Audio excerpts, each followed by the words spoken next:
The Prime Minister was poised to respond to a question by Cherangani MP Joshua Kutuni on the country's level of preparedness ahead of the forthcoming general election that will be the most complex in Kenya's history.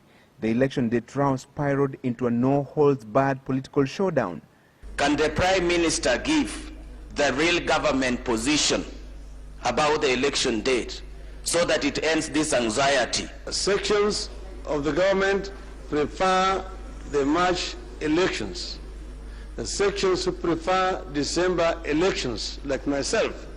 The electoral body IEBC has settled on March 4th, 2013 as the election date, following an advisory opinion rendered by the Constitutional Court. A ruling of the court does not stop us from thinking, and therefore as a thinking Kenyan, I disagree with it totally. This matter is already being contested in court. There's already a court case that is ongoing. And therefore, Mr. Speaker, we will await the outcome of that petition. But debate on the matter turned combative when the Prime Minister was challenged to state the government's position on the election date. The question is, what is the government position on the date of the election? Not your opinion, not anybody's opinion. Mr. Speaker, I have a right to answer questions the way I want to answer it. Mr. Speaker, unless the honourable member want to answer. Order. You have put on record a very dangerous statement.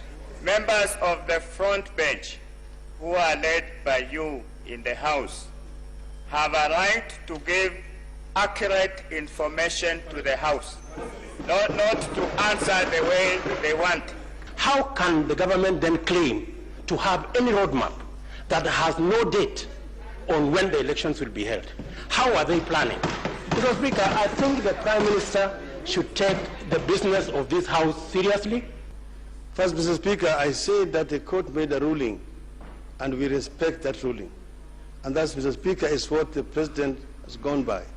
Mr. Speaker should even have added that, Mr. Speaker, that was also adopted by the Cabinet. So, Mr. Speaker, if you want official government position, that is the official government position. With the election date matter dealt with, the question of ethnic mobilization ahead of the forthcoming polls raised even more political dust. I want the Prime Minister to confirm to the nation that he is the father and the architect of ethnic balkanization and mobilization in this country, starting with the region that he comes from 15 years ago. Is it in order for the Honorable Duale, in a bid to ask the Prime Minister a question, to cast aspersions on the character and personality of the Prime Minister by saying that is the architect? Order, member for question. Order. We merely asked a question, which is entitled to. Order, member for Gwasi. If I were to be an architect of ethnic balkanization, I would never see the floor of this House. I will never be elected, Mr. Speaker, on the basis of the vote from one ethnic community in the constituency that I represent. Mr. Speaker, when others go and assemble in Eldoret and say you are a Kamatusa or Kamatusi, and that you are our leader, Mr. Speaker, they are beating ethnic drums, Mr. Speaker.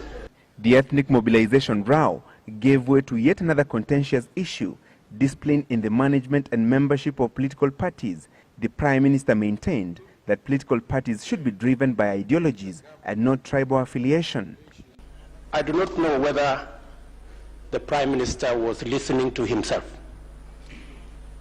because the Prime Minister holds the record in this House for having changed parties. He holds the record. He hasn't told the House how he managed to change to all these parties. I think he must be in the 8th party. What drove him from one party to another?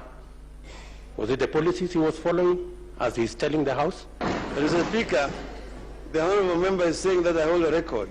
I have changed political parties 4 times, because NARC was not a political party as such. We were only an LDP. Mr. Speaker, KANU, ODM, UDM, and URP are 4. He himself, Mr. Speaker, has changed parties 4 times like myself.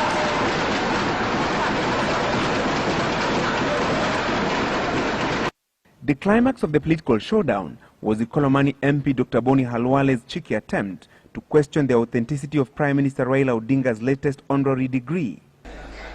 Mr. Speaker, can the Prime Minister tell us what instrument the government is going to put in place to ensure that some of these certificates, diplomas, degrees that people are scrambling for, some which will obviously be fake, will receive sufficient authentication so that people with fake documents do not sneak into leadership in the country?